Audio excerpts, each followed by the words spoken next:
Thank you so much, the EFF. Until 5 minutes past 5 for the two speakers. Thank you very much, Chairperson. Mr. Matlala, I wish to, before I ask my questions, send my sympathy to your kids and your wife. Thank you so much. Because no one, even a hardened criminal, must have police coming into their house and making their kids to sleep on the floor. No one must ever do that to our kids and to our wives. If they've got an issue with you, they must take you on. Because the procedure would have been, once they arrive, they should have isolated the kids and put them with a female police officer in one room who's reassuring the kids that everything is fine, we are going to be fine, while police are interrogating you or doing their business. If this happened, it deserved to be condemned, Chair, because it was brought to our attention that kids were made to sleep on the floor. As Black people, we have inherited trauma, and no one must pass that trauma to our children. And no one must take advantage of our wives. Whatever we do on the streets is between us and the streets and has got nothing to do with our children.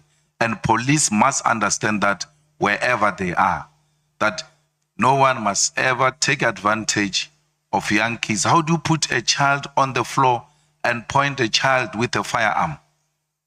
It is uncalled for, even if they are looking for the most dangerous criminal. That must never be done to children. I thought I must make that statement before I proceed. Mr.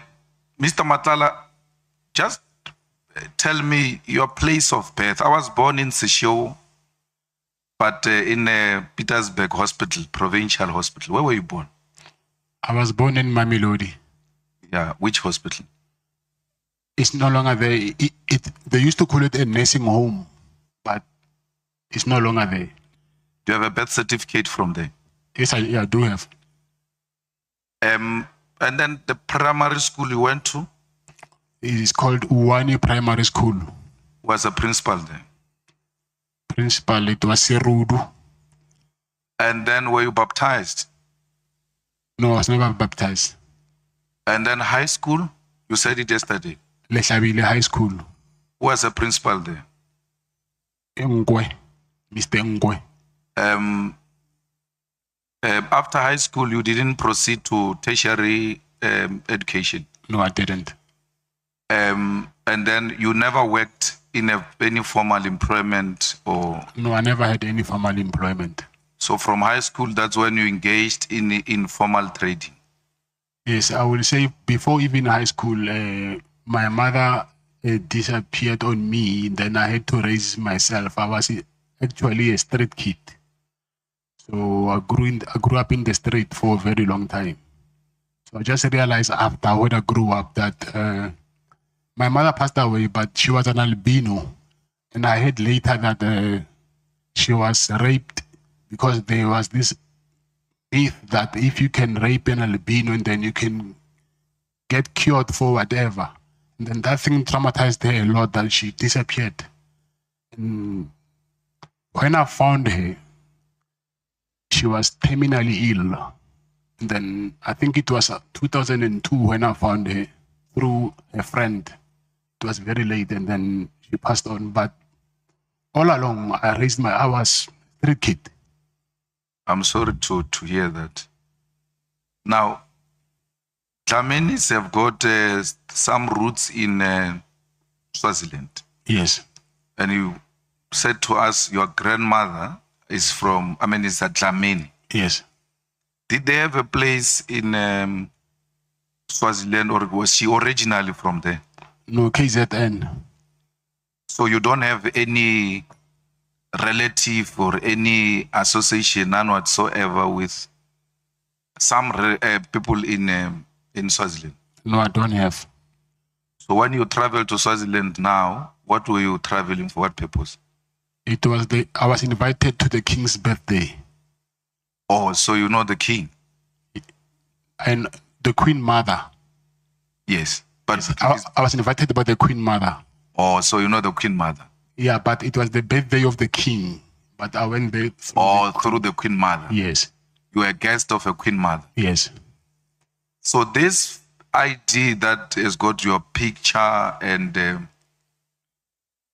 ID number that is similar to yours and all of that, what is the story there? I don't have an ID for Eswatini. So that thing was fabricated so that they can deny me bail. Yes, but in the judgment of the appeal or something, it looks like that judge didn't consider that as the grounds that must be used to deny you bail, because he says police did not produce the original ID. Yes, if I'm not wrong. Yes, on the judgment they said that I've traveled to Eswatini using that fraudulent ID, but which is, we know, is impossible. You cannot pass a border with an ID. That thing is not a traveling document. So they said that. And another thing is, when I came back, unfortunately, they didn't stamp my passport. So they said I've got access to get in and out of the country undetected, because my wife's passport, my passport, and my protector's passport were not stamped. So it was the overlook of the BMA or Home Affairs, I think. Why did you resign from Medicare? It's because of the allegations that were surrounding me at that time. They said they didn't know by then that she's my sister. They said, hey, I gave him a contract to a slave queen. And then also there was these allegations about me, which I did not think that it will be a good image for the company. So I just thought by then, let me just resign and put someone until I clear my name. So why didn't you also put your shares in a blind trust if you didn't want to damage the image of the company? Yes, that's what I did. The shares, that's why I said I still hold the shares. But no, you're saying you are not saying you have taken the shares into the blind trust. I took the shares to a holdings company. And in the holdings company, you are a director? Yes. So it's the same, it doesn't help anything, because you're saying you want to save the image of the company, but you are a director of a holding company, and the holding company is the 100% shareholder of the Medicare. Yes. It still comes back to you and defeat the purpose of resigning. Yes, because I was just avoiding me being the director of the company. So do you accept that after you wanted to save the image of the company, you put your sister as a director so that you can front her? Because you didn't relinquish for business reasons. You relinquished because you want to face some challenges, and someone must be holding the fort for me while I'm still fighting. But effectively, I'm running it. I can call money on it. She can't say anything. I can tell her to do this. It's effectively you doing it. She's just a front. Yes, I agree.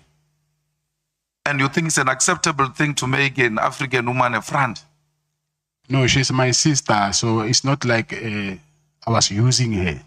So she's family, and then it was only for the time being until I clear myself, I clear my name. No, once you are fronting a person, you are using a person. You just agreed with me that you are fronting her. You are using her. But she was getting salary. Yeah, even if she's getting a salary, she's not the owner of the company. She's got no shares, no nothing. She's put there as a token. That's what you did.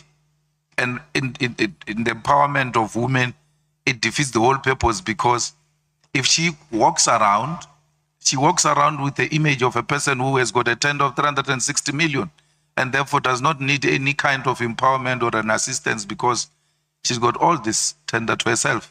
But in reality, there is a man behind her who's controlling this company.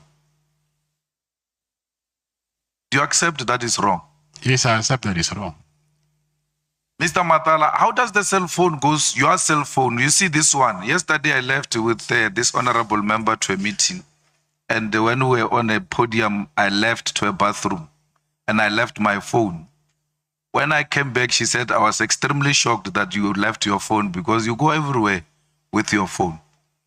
So yours just develop food and goes to a prisoner inside here, and when you come in here, you find it in a cell. How do you explain that? How did your cell phone leave you into the cell for you to find it in the cell? NAC, you found it with NAC. You're given by NAC. No, it's not the same cell phone. Or it's a different cell phone? Yes. So it's not your cell phone? No. Or NAC gave you a cell phone that you can use while you are inside? Yes, I found him inside prison. He was using the cell phone. You didn't go with your cell phone? No. So when they found the cell phone, why are they saying it's your cell phone when it is NAC's cell phone? I'm saying I got the cell phone from him, but because they found it on me, I was in possession of the cell phone. Okay. So I had to take accountability that they found it on me. So what were the reasons of sending you to CIMEX? Was the cell phone? I don't know. But they would have explained to your lawyers, they would have explained to someone that... Yeah, no, their reason is because they found me with a cell phone, their reasons. Is it a general practice that because I hear every day that prisoners are found with cell phones, with dagga, with drugs, with what? Once you're found in possession of something that is not allowed to be in prison, you are taken to CIMEX? No, it's not. I think they will have they have their preferences, I assume. No, but why are you not exercising your rights? You can't be put in CIMEX for holding a cell phone. It's not a requirement, as it were, that people are found with cell phones and even dangerous weapons, some of them, but they're not sent to CIMEX. What could be the actual reason why you're sent to a CIMEX? Because cell phone, I don't believe it's a real reason. Because what happened is, if I can take you through the whole process, there's someone who came to me with that cell phone. Because, in prison, a cell phone is like a public phone. You'll find 3 people using the same cell phone. Someone said, hey, check. They're talking about you in the media. It was that day when Mr. Mkonazi was doing that press briefing. So when I heard myself that cell phone, that boy left. Immediately, the members of the task force of EST, they came to my cell. And then the same day, those guys from intelligence and PKTT, they came to prison. So I asked myself a question that if this thing was found in prison, how did these guys knew that I was found with a cell phone? So I thought maybe it was something which has been organized for me to be found with a cell phone. That guy who was arrested and sentenced for killing Bozwani, what's your relationship with him? I'm forgetting his name. Keke. Yes, I don't have a relationship with him. You have never worked together? Work? Yeah? No. But he's also from Mamelodi? Yes. Mogotsi believes that you are John Wick, and everybody else there believes you are a John Wick in Mamelodi, that you have been killing people in Mamelodi. Yes, I heard that. But what are you, John Wick? No, I'm not. Do you kill people? No. Have we ever been accused of murder before? No, never. So what effort have you taken, the same effort you have taken in saving the image of the company? Yes. To save your image from being called a John Wick and being called a dangerous murderer in Mamelodi? What effort have you taken? That thing I heard it from Matlanga Commission, but I was in CIMEX. There we don't have access to anything. So there's nothing I can do at this moment. My main focus now is to fight to get myself out of this place. No, but you're called John Wick before you came here. No. I don't know about that. You are not called John Wick before you came here. Now, in your detail of 14 security or personal protectors, how many are former task force members? It's not task force, it's from the defense, it's special forces. Yeah. Yes. No, I'm asking about the task force, the police task force. Oh, task force is 1. It's 1. And then the special forces? I'll say maybe 8. 8. Yeah. Out of 14. So it's special forces, 8 plus 1 task force. 9. That is paramilitary. It's not VIP protection to have such dangerous, the highest form of defense of the country in one unit. How much does that cost per month? I was paying them 100,000 a month each. Yeah. So what is your personal security detail budget per month? Because remember, it's food, it's petrol, it's convoy, it's hotels, it's all of that. My budget is 2 million. No, you said the security company makes 2 million. You can't budget 2 million. So the whole 2 million, when it gets in, it goes to those people. Yes, but I don't have one company. Oh, so you source from different companies to maintain that lifestyle. I've got a message. You know, Jerry's mom called me and asked me that I must ask you to return her son because she believes very strongly that you kidnapped her son. Yes. And she cries in tears because she says she knows you. And she has given you a plate of food to her you are a child. If we were to talk to her now as she's listening, what will you say to her? I will say that they are misleading her. And I think the people who are misleading her are the people who put me here in prison. Because I think they even went and told this same thing before the mother to Jerry's wife. So I will say she's being misled because they know very well that I'm the first person who woke up at night there, and then I was the first person who was looking for Jerry everywhere. So when they say I kidnapped her, it's because maybe of my suggestion that rather let's tell the police the truth. And then they were not comfortable with that. And I said to them, it's either we do that or we never find him, because if we don't give them a clue, then how are we going to know, how the police are they going to know where he is? So they were emphasizing that we need to save their image, his image. So me and them, we ended up not agreeing on one thing, because even myself, I was tired of looking for someone, but we must lie to the police on the other side. Yeah, but I'm saying I'm given some limited time and I'm allocating it to you. Speak to her. Talk to Jerry's mom. She's listening to you now. She's watching you. Talk to her. Her son has been missing for so long. Yes. And she feels very strongly that you took her son. Yes. The same way they felt very strong that you took AB's wife and AB's son. Yes. So before you speak to AB, speak to Jerry's mom. AB knows that.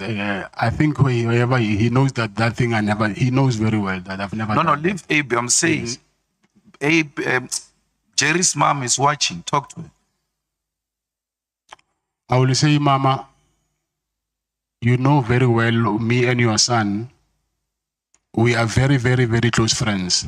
We've done a lot of things together, traveled together, me and his wife and my wife. And there was nothing that I will do to harm your son. Actually, your son was like a young brother to me. So there are people who are getting between us, trying to convince you that I took your son so that you might think of me as this boogeyman that people paint me to be. But from the bottom of my heart, I've never and I will never, ever do anything to harm your son or your family. Thank you, sir. I'm sorry. Thank you. Now, did you have a business deal with Jerry in some comfort installing solar system? Yeah, but it was his business. But I'm the one who got it for him. So you worked together, and whatever the monies that you were supposed to transact at that level, yeah, you sorted each other out. Yes. Now, just before Jerry disappeared, and then I think Jerry disappeared a week or two, and AB's wife disappeared 2 weeks after or so, but it was within a short space of time. Yeah, I think a week in between or so, yeah. They say Jerry and AB were in your office. You wanted them to do some tender in Limpopo of CID. You called AB because he had a CIDB 9. Yes, that's and they both declined to do that business with you. And that's where their problem started. He actually, accepted AB, and it was not in Limpopo, it was there in Silverton, where there's a fourth plant. And then he accepted. The thing is, he was supposed to go to a briefing. I think he missed the briefing or something. That's why the thing didn't happen, but he never declined. So now, do you know anything about AB's son and AB's wife? No. But were you not involved in helping them to find the wife and the son? Yes, I was. And then as from a security company perspective, what were your suspicions or your findings, as it were? Actually, there's this Pakistani guy whose employee was kidnapped. The Pakistani guy, he's a Muslim. We go to the same mosque. So he told me that his employee has been kidnapped. So I asked around and I found out there's some guys in Atteridgeville who kidnapped that employee. And I took my chances. I just said, called the guy and I said, I know it's you, but I was just testing the waters. Return that guy because we do not want to come looking for you. Luckily, he dropped him off by Church Street at Sasol Garage. Then we found the guy. So now, with AB's family, because the guy who kidnapped the Pakistani guy were from Atteridgeville. So I said to AB, because you are not far from Atteridgeville, I suspect it might be these guys. And I called the guys as well. I said to them, you see now, you're starting, can you please return AB's family? And then he hung up and then he switched off the phone and then he just disappeared. And I just heard that after a while they said, okay, I'm disguising to appear as if I'm helping AB, but I know that I'm the one who's doing this. But I think it was those guys trying to divert their attention. Remember when I started, I spoke about your son and your wife and how they should not be treated the way they are treated by police. Yes. AB's son and AB's wife did not deserve what happened to them. I agree, yes. Especially the son of AB who will forever be traumatized by those experiences. Yes. And Jerry's wife and children do not deserve to see their father not returning from home, because every sunset they look forward to the return of their father and the father does not come back. Like you growing up without a father, these children want their father, they want to see their father returning. And no one must do that to children and our wives. Yeah, I agree. With your security experience, do you think Jerry is still alive? I mean, those kidnapping people, if they kidnap you to extort money, for you to give them money, a ransom and all of that, but once they keep you for too long, you become an expense to them because they have to feed you, they have to, if you are sick, medication, accommodation and all of that. Why would they keep you this long when they know that there's actually nothing coming forward? Do you think Jerry is still alive? Not do you know. With your own security experience and your instinct as a friend who says to the mother of Jerry, this was like my younger brother. Something in you should tell you that this guy is no longer there or is still there. Honestly, I agree with you. At some point, he will end up being a liability to his abductors. So I don't think also myself by now that if he's alive, then what are they gaining for keeping him so long and then spending money on him, but they're not getting anything in return? So it's a very hard one to accept, but obviously when you add one and one together, for me, it does not give me, I wouldn't say that these people will benefit anything from keeping him so long. I don't think so. Now, have you been to the farm of the father of Jerry's wife to ask that they pay a ransom of 10 million or anything to that? To the farm? To the farm or to the father? No, to the father. Let's leave the farm. Have you been to the father, like the father-in-law of AD?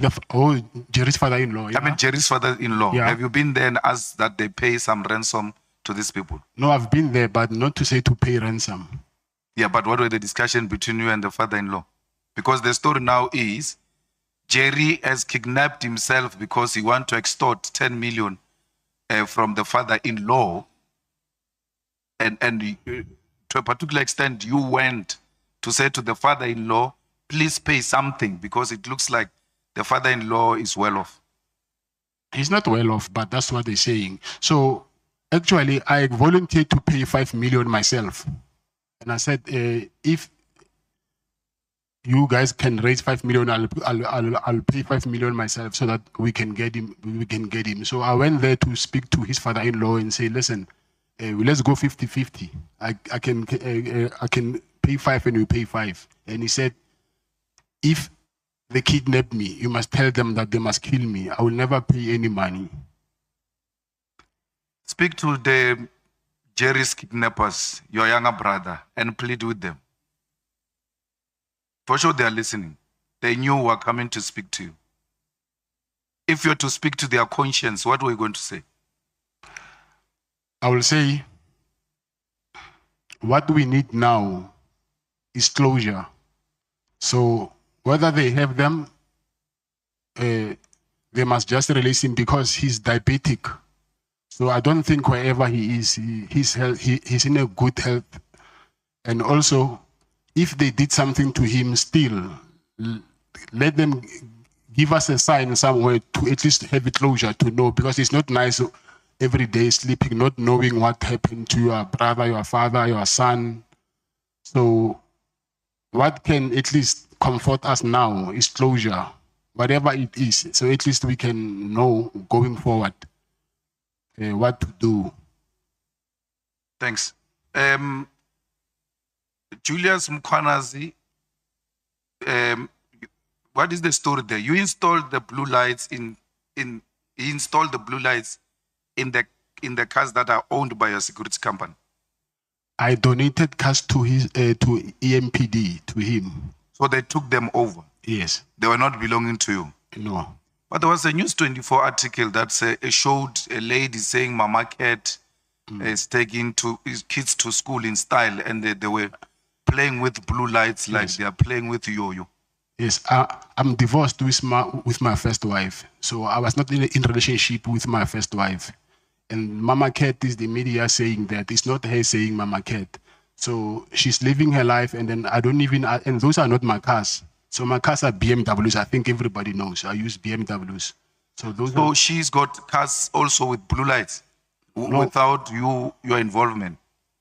She don't have cars. Maybe she sourced a security company, or what she did, I don't know. Because me and her, we don't have that relationship anymore. We divorced. What is your relationship with Julius Malema?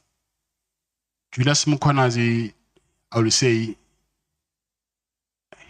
he was a friend. Was. Oh, so you donated because you had a friend who was in the position of authority? No, it's because I proposed to him when he was an operations manager that, listen, I want to donate the cars, but with conditions that we do brand awareness, and then I will also send proposal to do the medical response for the EMPD when the officers they get injured in the line of duty. So Tanya was protected by you? No, not by me. I went there when it was only once, and it was when it was state of the city address. It was only once. Yeah, but you went to fetch the mayor of the DA with your cars, and they had blue lights. I don't know if they put blue lights on because I was not there. Was it not your protection that was driving the cars? Yeah, on that day. They came as backup. She had her own cars, and so they only came. She needed backup. Or the DA mayor needed a backup from you? Yes. How does she need a backup from you when the Metro Police there is even as some sort of a task force? Yeah, sort of. I think Mkhwanazi convinced them that my guys are special forces. Okay. That recording we had about it in the thing there, do you say it's not legitimate? No, it's not. It's not. I even have proof of what happened. So you never gave Sibia money? No, never. You never said Sibia is a criminal? You stop speaking. But what if I'm taking a time? We pass the microphone to Honorable Matthys. I'm on, Chief. I'm in charge. No, yes, I'm the one who is running the meeting. But I'm in charge. Yeah. I'm the one who is running the meeting. I want to hear her speak. Honorable Matthys, is your time. Our arrangement. We won. Honorable Matthys, is your time. I see you speaking. Okay, Thanks. thank you. Now, Fronting, Chair. She's Yeah? fronting. what? I didn't hear that. No, the person who's saying you're fronting, they will never even speak in the presence of their president. You see now what you did to me, Chair. So, the meeting with Mkwanas, if we're to go to Lieutenant General Senona, will he give us or give you a confirmatory affidavit that you actually brought back the report from the guy who was tortured?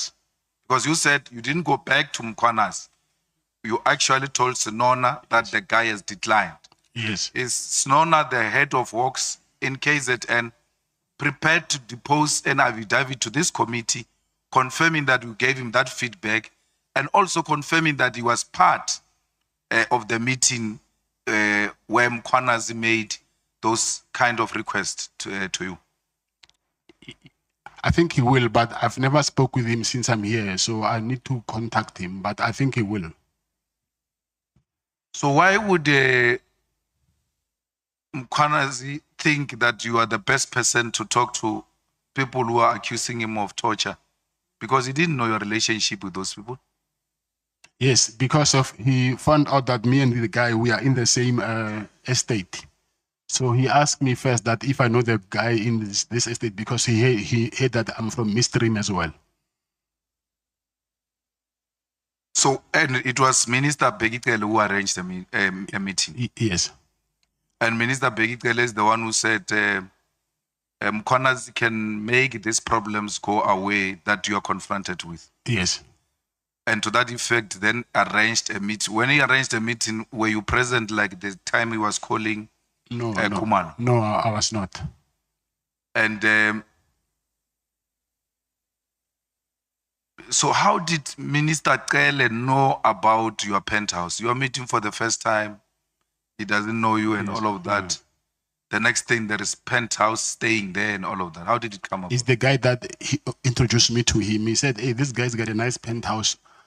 I assume the guy knew that Mr. Kele traveled a lot to Pretoria and then he was struggling with accommodation. Not struggling, he had to pay accommodation. That guy said to him that actually, Cat has got a nice penthouse there. So I think you can talk to him, he can offer you. How many times has Minister Kele been to the penthouse? I think 3 or 4 times. But it looks like he said he's been there twice. Only twice. No, it cannot be twice because he's been there twice when that guy was alive. And then after that guy's death, I remember he left his white Hugo Boss shirt in one of the bedrooms. And I sent him a message. I said, it's me. I took a picture of that shirt and I said, it's me, Cat in Pretoria. And I even showed him his shirt so that they can know who is he talking to. So after that, it was the 3rd time. And I think, 3 or 4 times. It cannot be twice. It cannot be twice. Now, which year was that? This year.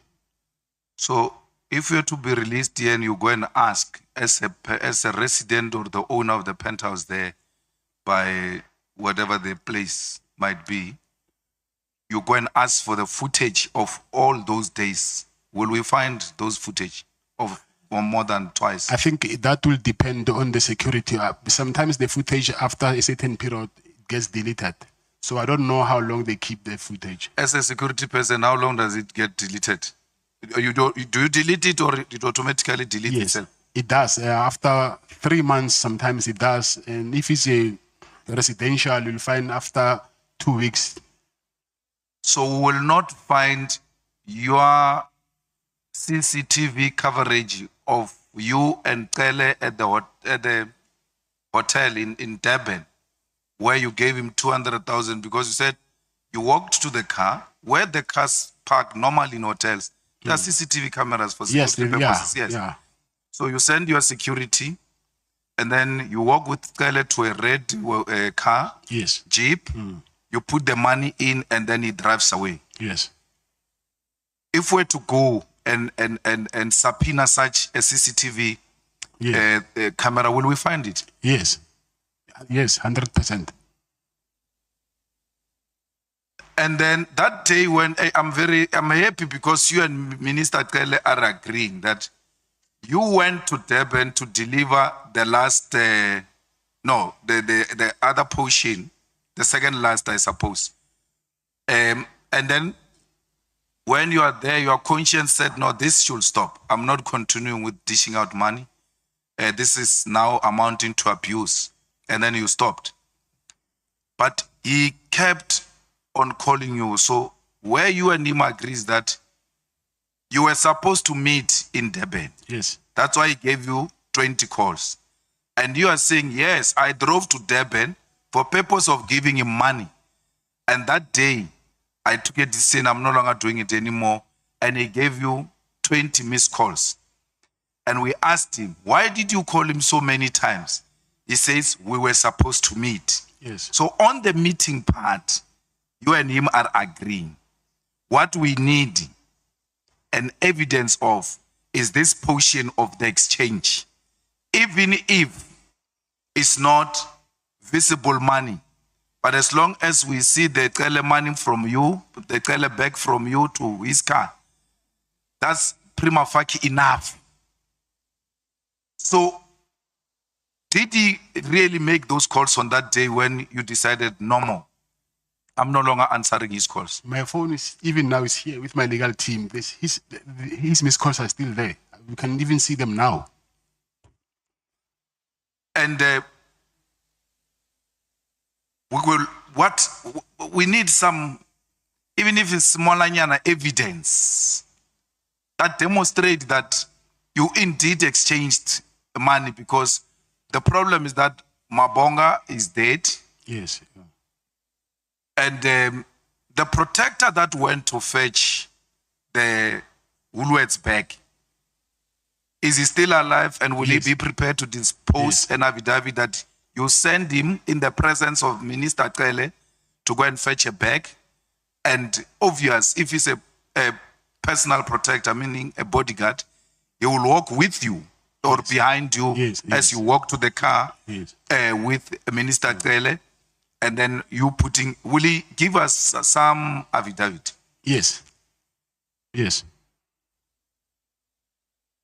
I'm worried, Mr. Matlala. 12 cases withdrawn, 1 guilty verdict, 1 not guilty verdict, 1 acquitted. And you've got police around Pretoria here who are sent around as your eyes boys. Why would the police go and fetch a car? Your story is actually making this the case of that police officer even worse. Because you take a card from your PA, you give it to a police officer. What stops a PA from taking the card to go and buy a battery and bring it to you? Because generally that is the work of the PAs. And here police are being converted into PAs in the absence of the PAs. They're actually being given the job by PAs that they said, I must give you a card to go and do what I'm supposed to do or I'm employed to do. What should we take of this kind of a relationship you have with police? And the next thing, cases are withdrawn, and meaning the people who have actually complained in these cases have never experienced justice because this will somehow, the reason we're asking you about this police officer is to determine your proximity to the police in this area and to determine whether police are actually under your control. No, they're not under my control. Yeah, but why would you send a police? And he's probably older than you. No, he's not. Or it's a small boy. He's a lighty. Okay. So you're sending a lighty policeman to run around. Not a lighty. You know, when you, like a little brother, I will say that. So not a lighty in a defamatory way, manner. Okay. So I'm saying sometimes, yes, you might be a policeman, but at home you are a brother, you are a sister, you are a father. So when you are at home, whether you're a policeman or not, or you're a judge, if I'm your older brother, I can send you whatever, then you will do that. So it's not because of I'm undermining you as a police officer or as a judge or whatever. You can send a judge to go and buy a bedroom. I'm saying if he's your younger brother. Your younger brother judge. I'm saying, no, I'm giving an example. Yeah, but I'm saying you can send a judge who's your younger brother to go and buy a bedroom. Oh, bread or whatever you want. A judge. Your brother, I think he will, when he's at home, he'll call you Abuti, whether he's a judge or not. So that respect will always be there. Thank you. Thank you, Mr. Matlala. I want my sister to have an opportunity to speak to Cat, even if it's not too long. Let's go. Thank you, Mr. Matlala. Just quickly, this thing of your lifestyle is quite bothering, right? So you have, what is it, like 14 guards.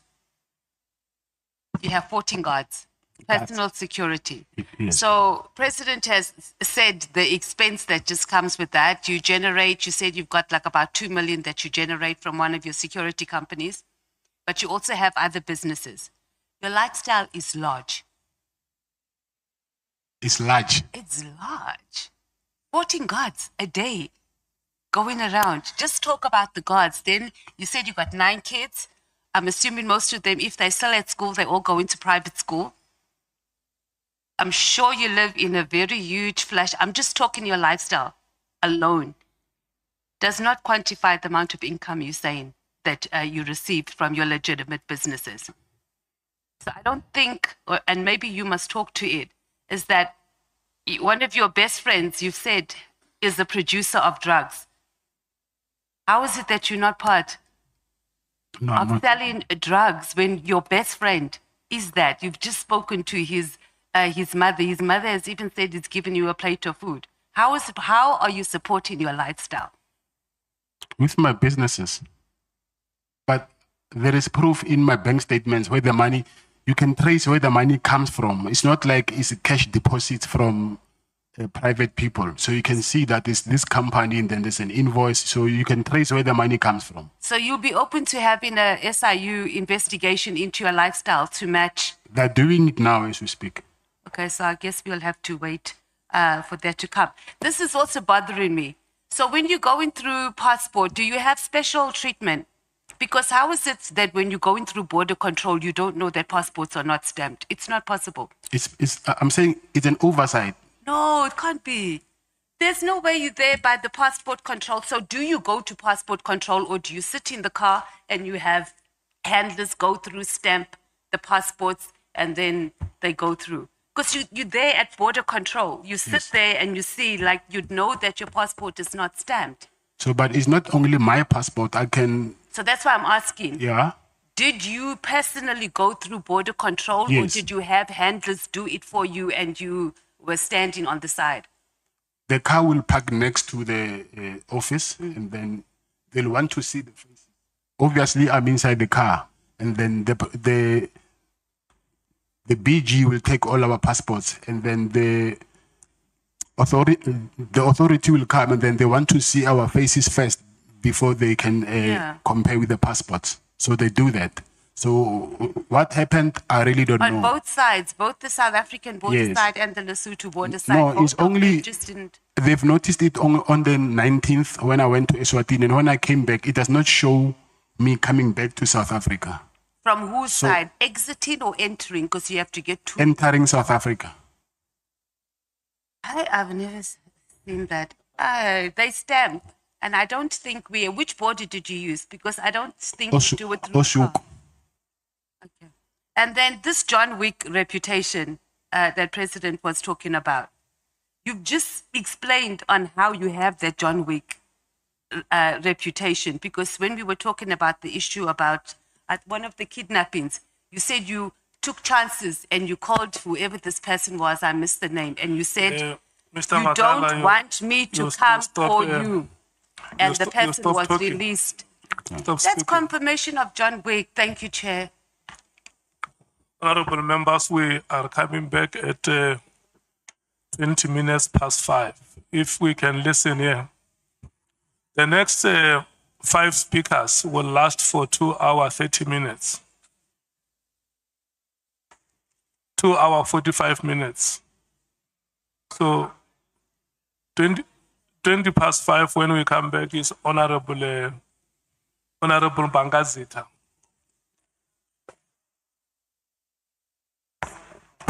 Chair, when are we getting that the screenshot of from the phone of Mr. Matlala? SC. He's asking a question about the screenshots. He's asking a question about the screenshots.